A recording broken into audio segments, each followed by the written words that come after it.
Hi, do you work here? Sure do. I got a question about these annealers. You got one set up for about 45 bucks. You got another one that's over $2,200 once I start adding all the accessories in. Is there that big of a difference? Is there $2,000 difference between them? Using that torch will be about as effective as adding an exclamation point to your 12345 password. What the? YouTube edit? Old man Taylor, welcome back. What are we doing today? Today we are talking about annealing. Got some controversy. Who would have guessed it? So today I want to cover why we would anneal, what is annealing, how do we properly anneal, what not to do, and the reason I want to make this video, I want to do some testing. I want to know how annealing impacts velocity. I want to know how its SDs and ESs are impacted, and I want to see what happens with precision. Stay tuned for all of that. A couple things to note here, my disclaimers. We're talking about annealing centerfire brass bottleneck cases primarily. Everything I'm going to be talking about is going to have that focus. We are not talking about annealing outside of hand loading. So there's a lot going on there and it can get really confusing. So we're going to just leave this conversation to bottleneck rifle cases for the purpose of reloading. So why? What is this all about? Anytime you get on a forum, you're going to see somebody ask a question about annealing. You're going to get a ton of guys that are going to jump in there and say, I've been hand loading for 50 years. I've never annealed a case. It's a waste of time. So why would we do it? Well, the issue is when we reload a case a bunch of times, we work hard in that neck, eventually the neck is probably going to split. Annealing really helps us either not have that happen or have it happen way later into the life of that brass. That's the reason. Now, what will it not do? The other things that cause us to have to throw away a piece of brass, primer pocket. If the primer pocket gets loose and we can't hold a primer, annealing will not help that. One of the more significant things that could happen is head separation. If we develop a line somewhere along the base of this case near the head, that's our tell that we're wearing out the case at that spot. It could separate and leave this portion in the chamber of the rifle after we fire a shot. We don't want that to happen, but annealing won't stop that. It will not help that in any way. So really we're just talking about saving the necks of the cases. Well, there's another reason that some people claim to anneal, and that is to keep the neck tension, as we call it, the squeezing force of the neck that holds the projectile, to keep that consistent. So now we're talking about some precision shooters that are doing it for that reason. Does it really? I don't know. That's why we're going to test and see how much that actually impacts anything. But I am pretty sure it will save the neck and get us a lot more firings out of this guy without having to worry about split necks. So what is annealing? I got to be careful on this explanation. I'm going to put this in a very practical way that applies to us and what we're trying to do, not in a scientific, this is molecularly what's happening, the lattice and the structure and all that. It just doesn't matter for what we're actually doing. So I would like to nail down a few terms so that we understand when people are talking about things, what they're actually talking about. One, we're talking about work hardening. What's happening there is every time we fire our case, every time we size our case, shrink it or expand it, every time we do that, we are work hardening the brass. If we work harden the brass too much, it'll split. Another term you might hear is dead brass. Dead brass is brass that's been completely annealed and it can't hold a projectile. When we shrink the neck a little bit smaller than the projectile and we force the projectile in dead brass, the mouth of the case will open to the size of that projectile and there'll be no spring back, which is the tension that holds it in place. It'll just fall back. It'll fall out with a larger hole. All right, well, you can already tell I gave you the two extremes. We can't have something so work hardened that the brass splits, and we can't have something so soft that the projectile falls out. Almost anything in between those two extremes will work. So that gives us a wide range of what we can actually anneal to. Well, that implies that there is no such thing as is it annealed or not. Those terms we use, we're talking about, did we go through the process of annealing? But the reality is, unless the brass is dead, which is completely annealed, or it's so brittle that if we tried to size it at all, it just breaks, then it has some annealing in it already. There are a couple terms that are actually used in the industry to describe this. Ductility and hardness are the two things. Ductility basically is the ability of that brass to change shape. If we run it through a sizing die, will it shrink to the size of the sizing die on the inside? Hardness is how much is it going to spring back after we pull it out of the sizing die. If we take it out of the sizing die, does it spring back to its original size like we didn't even size it? That would be extreme hardness. We want a balance of those two to provide that proper neck tension. Here's a really quick, easy way to understand this. Think of a rubber band. When our brass is manufactured, the rubber band is stretched.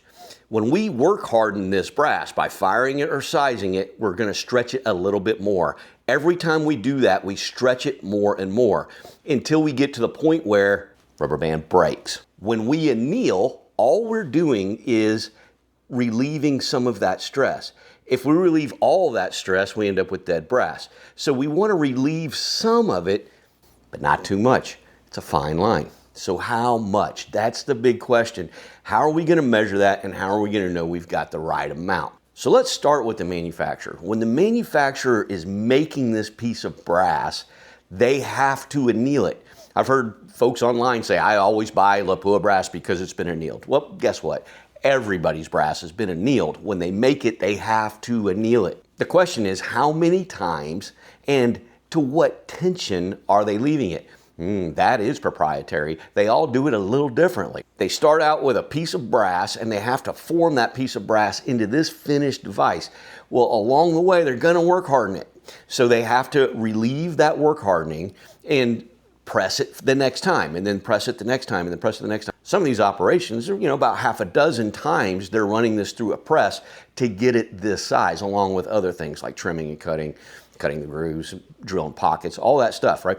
So they're gonna anneal it along the way, and they're gonna deliver a final package to you that has that tension exactly where they want it. Brand to brand, that's a different amount of tension. And that's why sometimes you'll hear people describe brass as that's a hard brass or that's a soft brass when they're talking about manufacturers. That means they have different amounts of that tension. What's the right amount for you depends on what you're doing. Personally, I like to run my brass through a mandrel, and that means that I'm not squeezing that neck in the sizing operation very far at all, and I'm opening it back up a small amount. I'm not work hardening my brass very much, and both of those operations aren't moving the brass all that much. Well, that means I can have a harder brass that gives me nice spring back and a lot of tension there for a little bit of movement. If, however, I was full size resizing and I was doing it, factory style, no bushings, no mandrels, and I was just using the expanding ball to come through there, that means I'm going to shrink that neck a lot, and the expanding ball is going to pull it back open a significant amount. Both of those operations require a good amount of force on my press and work harden the brass faster. In that scenario, I might relieve a little more tension and make my brass, quote, a little softer so that it's easier to process. And when I impart that work tension, I'm not imparting it to stretching that rubber band even farther than it needs to go. I'll probably end up in a similar spot. That's a good idea. As always, end use matters. Another thing we've got to understand is when we're annealing, everyone's big question is what temperature? What temperature do I need to anneal my brass to? It's not that simple. Annealing is actually a process of temperature and time. The lower the temperature, the more time that it needs. The higher the temperature, the less time that it needs to begin annealing and working that tension to where we want it to be. Well, that means that your method can impact that dramatically on what temperature or how long, but they work together. So keep that in mind when people are giving you advice and telling you online, always anneal to 750 degrees, always anneal to 1,000 degrees, whatever they're trying to tell you. Keep in mind, there is a function of time involved in that as well. And the higher the temperature, the less time we want that brass exposed to. Another thing that can happen is, we do have zinc. Brass is an alloy of zinc and copper. Zinc has a very low melting temperature, so we don't really want to vaporize that zinc. So there is a point where we can have just extreme amounts of heat and actually cause a molecular change in this brass. That's way overdoing it. And what we're going to be talking about today and what I'm going to show you doesn't come anywhere near that occurring. So we just know that that is a thing. So what temperatures are we shooting for today? Well, annealing begins to happen. We start to relieve the stress of that rubber band at about 750 degrees. At 750 degrees, we have to anneal it for a significant period of time, not seconds. Then we can start to impact the brass itself around 1050 degrees. So we don't really want to expose the brass to above 1050 degrees for more than seconds. So that gives us a pretty good size range. We want to be above 750, below 1,000, call it, somewhere in that range for a period of time. So now I'm going to talk about a couple ways to know where we are with this so we have repeatability. And that's the other thing. We all know that in extreme precision, neck tension is really important. I keep saying neck tension. I'm talking about the clamping force of our neck being smaller than our projectile. When we press the projectile in, that squeeze, that interference fit, slang term is neck tension. That's not what it really is, but that's the term we tend to use. So precision guys have been talking about that interference fit being uniform, our quote neck tension, being uniform as king to giving us high precision. Well, that means when we anneal, if we're doing that, we need to anneal every case the same amount of heat at the same spot for the same length of time. Those pieces are pretty important for that extreme precision. Is that important for a few hunting rounds that I'm just trying to stay around 1 MOA? Yeah, we'll see when we go to the range, but I don't think so. So let's talk about a few different methods to actually do this.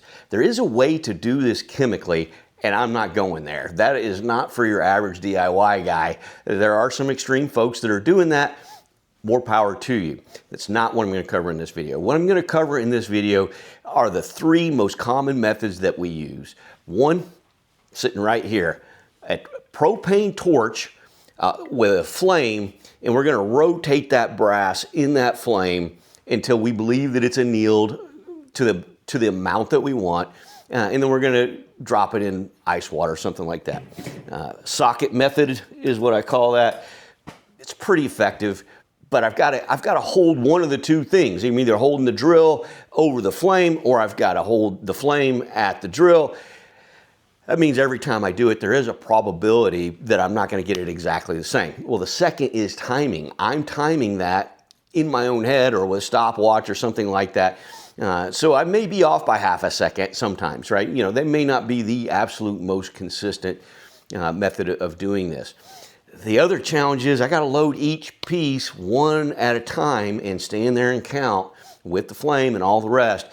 So who's this for? This is really very economical. So if you don't want to spend a lot of money on this idea, or maybe you just want to try it out and see how it works, this is your path.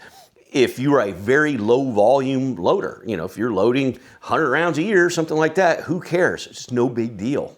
If I'm shooting, a couple thousand rounds a month, this is going to get pretty old pretty fast. So that's not going to work. What's the next method? Well, if we take this idea of the torch with a rotating case, there's plenty of devices that are automating that process for us. We have to set it up, but once it's set up, we can just load a bunch of cases in it, and the machine will time them perfectly, drop them in exactly the same spot, give them the exact same amount of heat, and then they'll fall out. Okay, so what are the downsides from these 2 methods? Well, the biggest one is open flame. If I'm doing this at my reloading bench and I also keep my gunpowder and my primers right here, that might not be the best thing to do, right?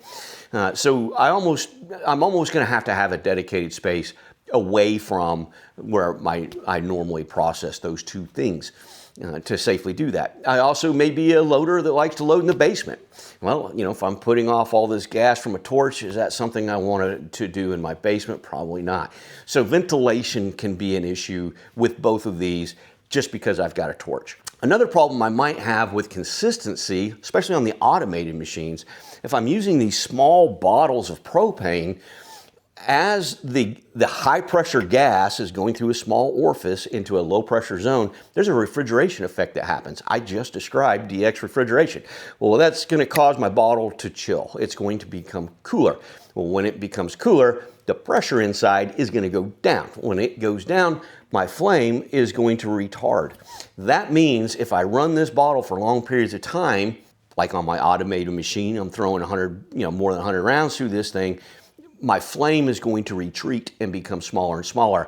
My very first case and my very last case are not going to experience the same amount of heat. For that reason, when I'm using the automated machine, I don't use a small bottle. I'll get the big propane 20-pounder out and I'll run it off of that instead.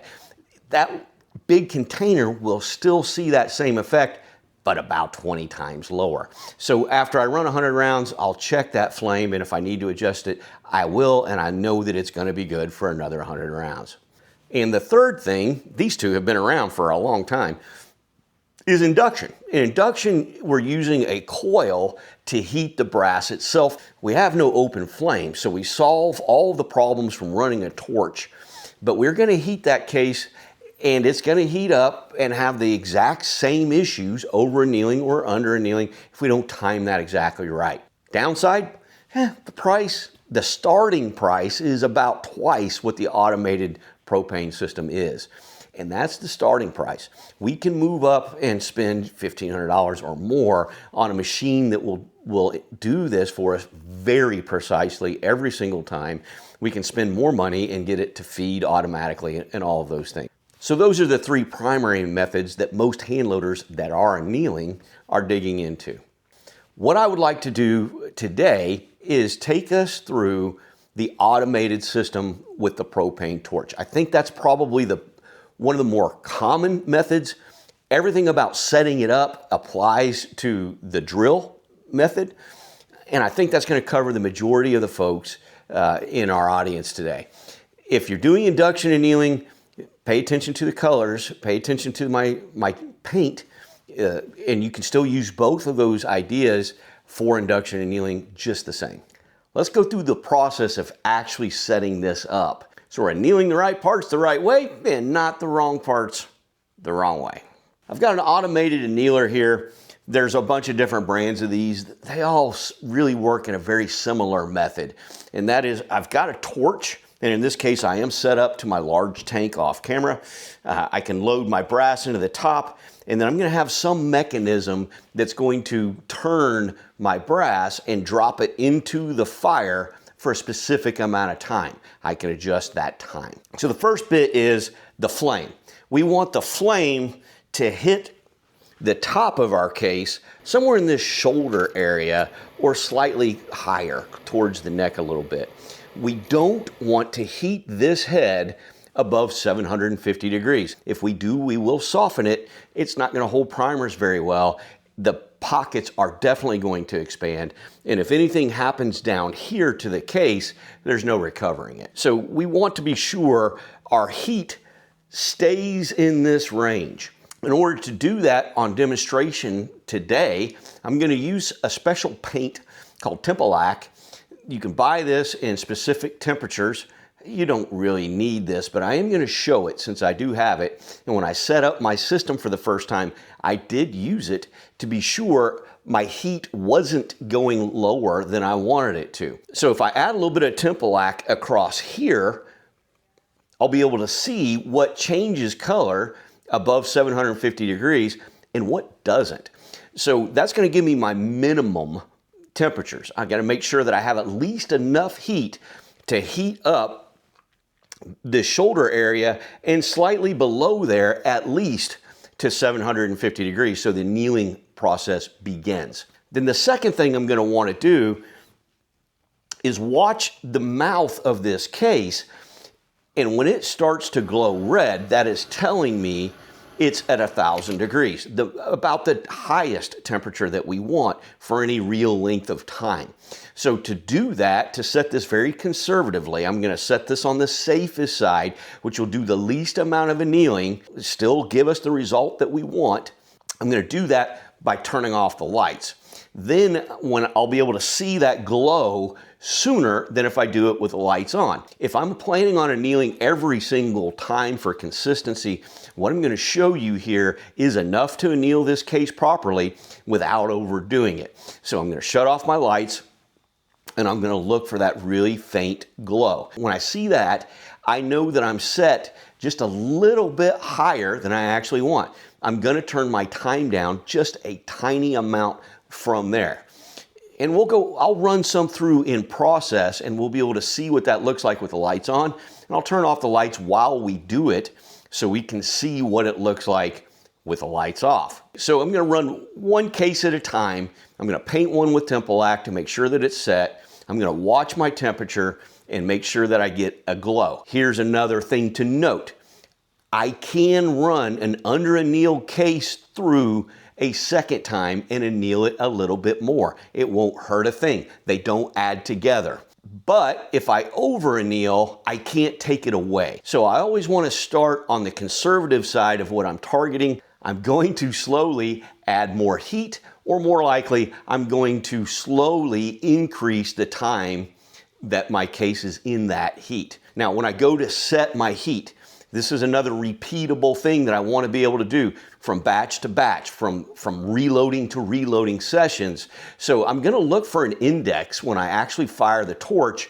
I want to be able to see that the cone inside is the same distance from the case, and an easy, convenient way to do that is to look at this bar that's holding the case in place and use that as a reference. Bring my flame either right to that bar or slightly past that bar, depending on the size of the case that I'm trying to reload. So I'm going to use that as my reference point so I can set my torch tip every single time to the exact same spot with the same amount of heat. Then my numbers should be pretty repeatable. I am going to want to run through one case conservatively each time. Let's run that Tempilaq case through here and look at it when it comes out.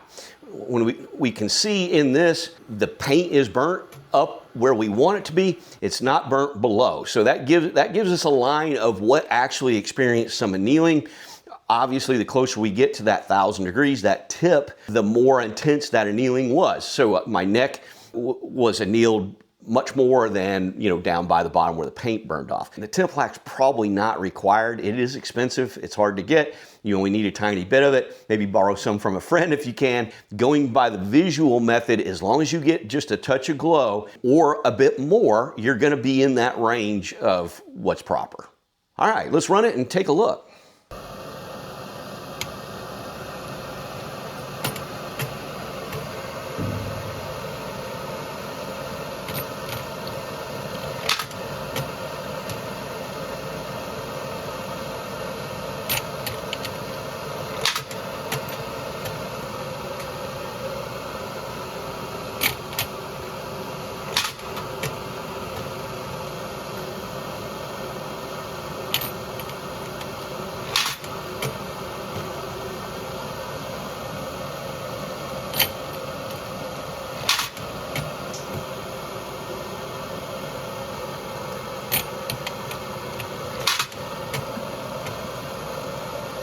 All right, when all the cases are done, going by color is kind of difficult to tell if something's annealed or not. In other words, if you brought me a case and said, hey, is this properly annealed? I don't know. The different alloys are going to just show you different things, different brands particularly.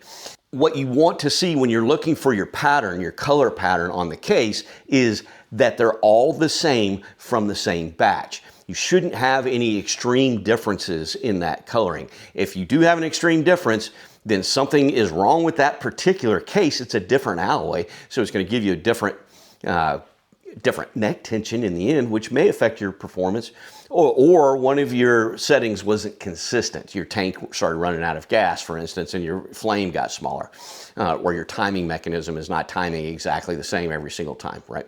One of those things is happening. How much is that going to matter? Well, you know, looking at our range test coming up, we might be able to tell if it's going to be a big deal or not. End use, I'm pretty sure, is going to be the difference here. What are some of the do not do's? One of the do not do's, like I said, is anneal towards the head. We do not want to change how hard the brass is in the actual chamber. So don't anneal down too far. Don't anneal to a bright cherry red and leave it there for a long period of time. That's going to give you a dead neck. Don't under anneal. That's not going to cause a problem. It's just not going to do any good. So be sure you do get a little bit of a glow. Do not use the same settings for different brands of brass. Brass varies tremendously in its actual alloy. It also varies in thickness as well. You're going to have to set each one. Each brand is going to be different, and maybe even each batch if it's not a consistent brand. And my last do not is touch this after it drops out of the machine. It's gonna be really hot for a while. Give it an opportunity to cool down. Be careful handling hot brass. So what are we testing today? Well, I've got 50 pieces of Lapua brass. All of it's been fired 11 times. 25 of it has never been annealed. 25 of it has been annealed between each firing.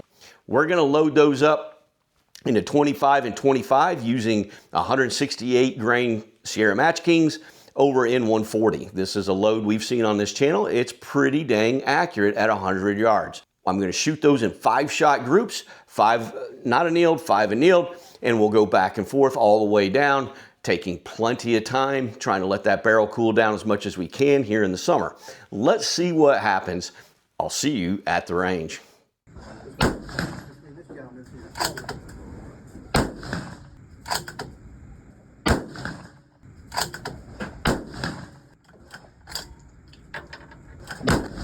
All right, string number 1, not annealed, will be going into the top target, top left meatball. 5 shots.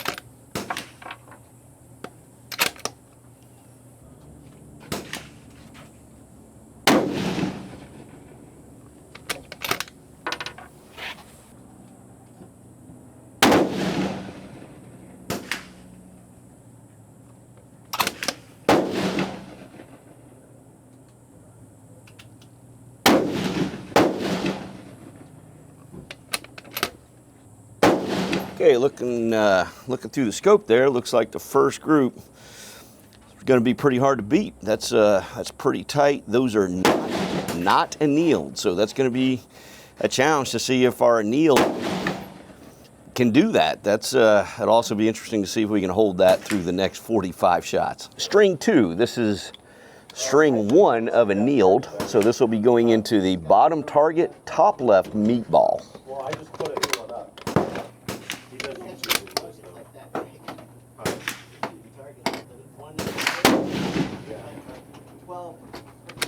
Yeah, I saw it.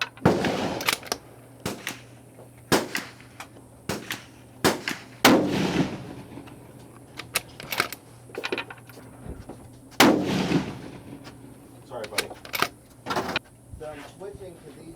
You notice this? That's normal. I know. I'm switching to these. Yeah. So I mean, these unavailable. So I got to switch. Craig got me these. I was. Right. That's how Okay, looking through that I scope. was looking at these. Annealed may be slightly better. I've got one hole. It is larger. They all are touching. This is going to be interesting. String 3. Now, this is going to be not annealed, the second string of that. So that's going into the top target far right-hand corner.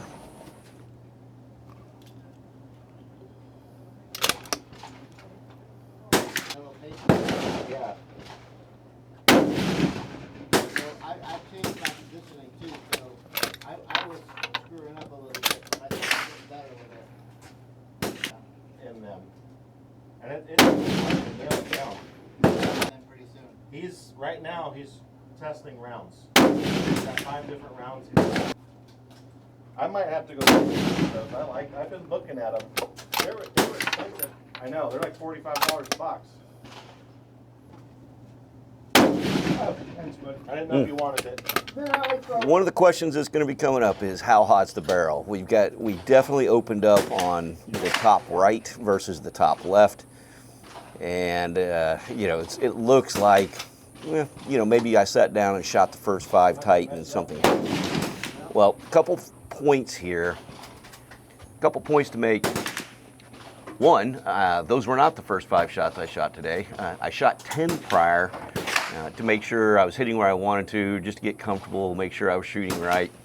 I am giving a significant amount of time between these 2 strings, letting the barrel come back to lukewarm. You know, it's not cold barrel for sure, but it's not hot either. You know, I can grab the chamber with my hand each time I start one of these strings.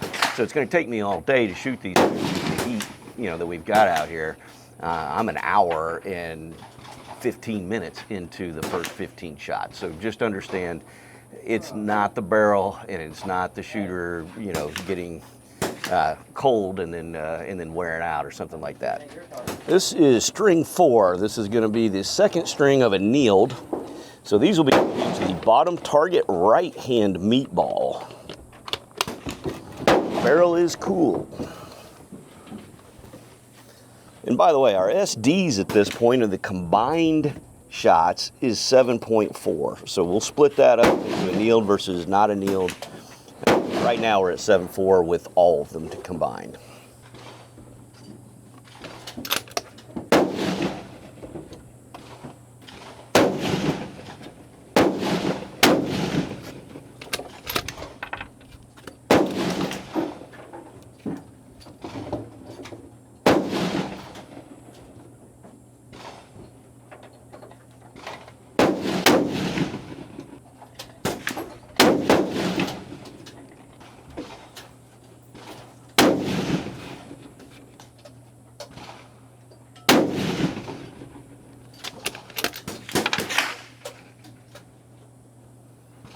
All right, that did open a little more than the first one, but not as much as the not annealed.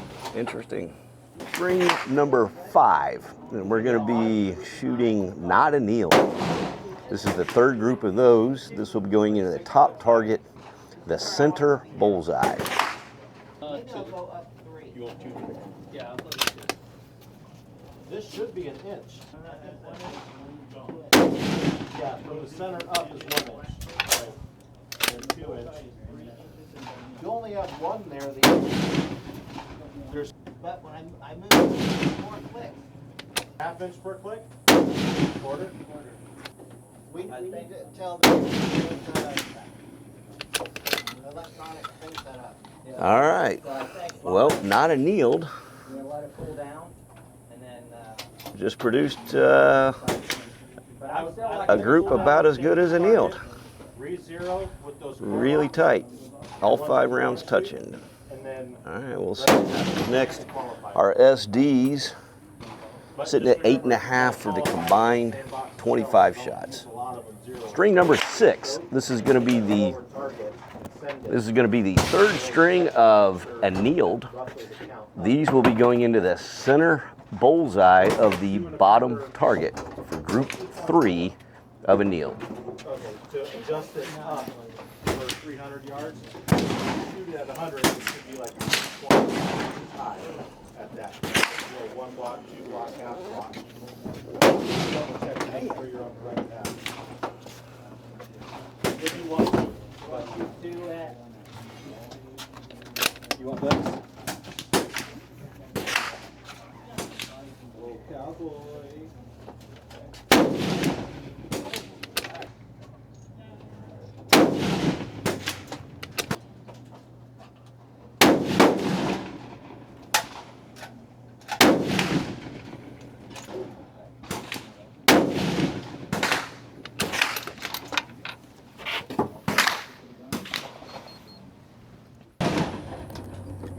All right, at this point we fired 30 shots, 15 each.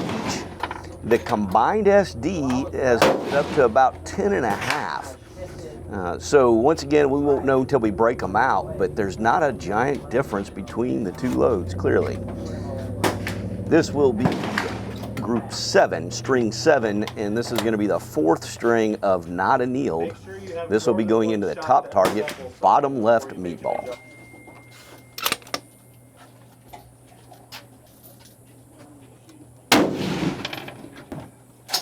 We're good. What, is that one manufacturer?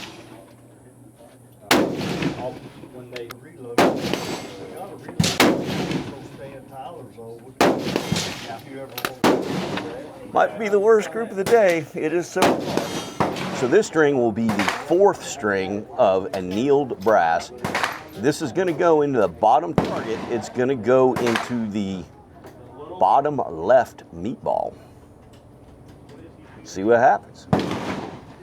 Our SDs at this point, by the way, combined 11.1. They are starting to come up a little bit.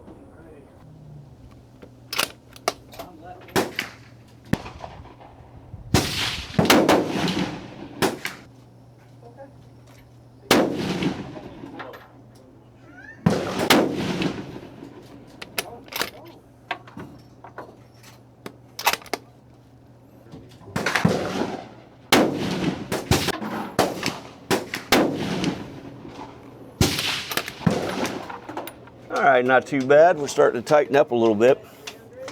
And just for reference here, what you're looking at on the screen through the trigger, keep in mind, this is 30 times on my magnification on my scope, and then I'm digitally increasing that. So you're looking at about 200 times on your actual screen. All right, we got 40 shots combined between the two strings at this point. Our SD combined is sitting at 11. So even if there's a difference between these, it can't be much. You know, that's pretty impressive. I'm pretty happy with that. So this string will be the final string for not annealed. This will be going into the top target, bottom right-hand corner. String is going to be marked number 5.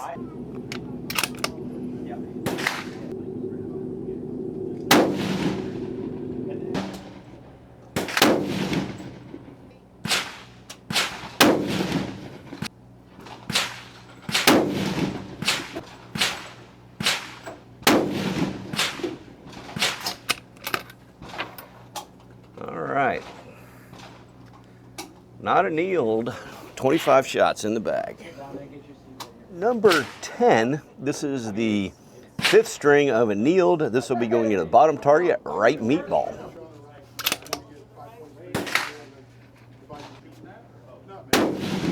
You had as many as 20, I think today we had 15. In the draw or no? We did it last week and we did it from the table. Today we start sitting.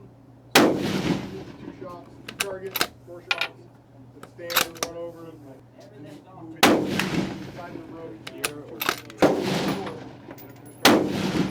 say you did all chest in the A zone, well you can move up to the head, and you've got 5 shots left. Half of the day is a lot more people use this strategy. There we are. All right. There's a lot of those. Total SD 11.1 for all 50, both groups combined. Interesting. All right, let's get these guys in the computer and see if there's a difference. Back from the range. I got targets. I got data. Look at the size of that thing. That was fun. Before I get too deep into this, I do want to take just a second, put a couple names up here. I got some super thanks on the last video, and I've just got to call that out. I am really appreciative of these guys going that extra mile to keep this channel going. I had been fighting some algo problems with showing some hand loading. This past video we did on tuners and didn't really have a big problem there. So it does look like things are moving forward a little bit. I'm not going to stop making reloading videos, but I might start working in pieces and chunks, see how the algo eats that, and if it damages me, do that sparingly. But I will continue to make those videos. Back to the range trip. So before we get into the actual data, I do want to talk about the day itself. It was hot. I mean, it is Florida. It is the middle of summer. I definitely had more mirage than I normally have, and I definitely had problems cooling my barrel down. Normally I'm able to just give it some time and it cools down. I target about 95 degrees, between 95 and 105 degrees between each string of fire. It was 97 outside, so that difference in temperature was not there, and that barrel definitely got a little warmer as we worked through there. We did see some impacts from, I believe, the mirage in that hot barrel on the ends of these groups. I still gave them at minimum 15 minutes between strings. I was out there for a significant amount of time, but the barrel did not cool down. I could touch it, but it was definitely warmer than it typically is at the end of the session, more so than at the beginning. And if we look at our strings of fire, and I'll put these targets up here, right? When we look at those strings of fire, you'll note that the center of those strings of fires shifted downward. I didn't get a nice oval like I normally would. And I believe that was either my aim point shifting because of that mirage, or the heat in that barrel was moving the point of impact just a little bit. Not an extreme amount, not enough to validate the test. And here's the other piece. Remember, I was shooting these back and forth. The strings were round robin, therefore both strings were affected the same. All right, so if we look at the data on these targets, what was the best group of the day? The best group of the day was annealed, and it brought in a 0.3 MOA, or slightly under that, 0.3 MOA 5-shot group. The worst was not annealed, and that came in about 0.82 MOA. So all 50 shots fired, we didn't have any groups larger than 1 MOA. That's a good sign that maybe annealing's not 100% required. As I stated, end use really matters here. If I'm trying to stay sub MOA, annealing is not going to impact that. All right, I'm going to do something a little different I've never done on this channel, because statistically I like to make 25-shot groups, but because of that point of aim shift, I'm not sure how reliable that's going to be. I know it's a good comparison back to back, but I don't think that those group sizes actually represent the shots as well as they normally do. So therefore, I'm going to give you an aggregate. This is something that competition shooters are very familiar with, and it's fairly common amongst shooters to average our groups, basically is what I'm looking at here. So I'm going to take the 5 groups from the not annealed, the 5 groups from the annealed, and I'm going to give you the average groups of each of those. Our annealed came in at 0.62 MOA. The mean radius was 0.23. Not annealed, 0.63 MOA. Mean radius, 0.237. Yeah, about the same. All right, but I went ahead and made the 25-shot groups too. We'll go ahead and get that up. Annealed first. And when we're looking at this group, it's pretty obvious I had that vertical drop towards the end. This 25-shot group came in at 1.1 MOA with a 0.317 mean radius. When we look at the not annealed for comparison, still had a downward shift, 1.14 MOA, just a little bit bigger. But the mean radius, 0.286, a little bit smaller. So what's my conclusion on the group sizes? Well, you guys know I like the statistics. When I plug this into statistics, nothing. They're the same all the way along. Tiny 52% versus 48. Yeah, nothing. They're the same is what that told us. So when I look at the evidence pointing towards, multiple things pointing towards, what does that tell us? Well, that tells us annealed was slightly better in every single category except one. And the one was mean radius on the combined 25 shot that I'm putting less value on because of the vertical shifts that were going on. Everything else says mean radius was just a touch better. Statistically, if I fired them again, 1,000 of each, is there going to be a difference? Statistics tells us there's not. So let's talk about velocity here. When I look at the 25 shots and I get their average velocity for annealed on these loads, 2545 feet per second. Not annealed, 2540. 5 feet per second difference between the two. Once again, nothing. How about that standard deviation of velocity in our extreme spread of velocity? Annealed, I got a 10.0 SD. Not annealed, 11.9. Once again, not much of a difference, if at all. They were 25 shot groups, so they were a little bit bigger, which means the difference is more real. Less than 2 feet per second difference. How about extreme spread? 37 for annealed, 45 for not annealed, okay? Very little difference. However, when we combine that same pattern with the target data, we get the same pattern here. Everything is just a little bit better with annealed. But statistically, so that's the punchline. That's the conclusion, is statistically there is no difference. Every data point we had, except for one little one, points towards annealing helps a tiny, tiny, tiny, tiny, tiny, tiny amount. If we're not doing some extreme precision at extremely long range, it should be completely undetectable. Appreciate you hanging in there. So what's next for the Old Man Taylor show? I've got some ideas coming down the pipe here. When I look at my log for this 308 Tikka I've been showing, I got over 2,400 rounds I've put on that rifle on this channel. Might be time to change it up a little bit. So what I'm thinking of doing is moving on to a more precision rifle, PRS style setup, and change some barrels out. Get out of our quote FUD cartridges that I love, and you guys know that I do. 308 and 223 is what I've been really focused on here. Maybe we'll break into some more modern stuff and do some testing in that regard as well. Could be interesting. We're definitely going to be doing that for tuners. I will be creating a tuner follow-up video after I get some loads developed for this next rifle. Meanwhile, I think I got one more left in the old 308 or maybe the 223 before we do that. And I'm thinking what I'm going to cover here are variances in powder measures, throwing a charge versus the highest dollar automated system that you can use, and everything in between, and what does that do on target and velocity. If you guys want to see that one, I haven't started it yet, but it is what I'm thinking. So drop me some comments in there, and if you like that idea, I get some positive responses on that, that's what we'll do.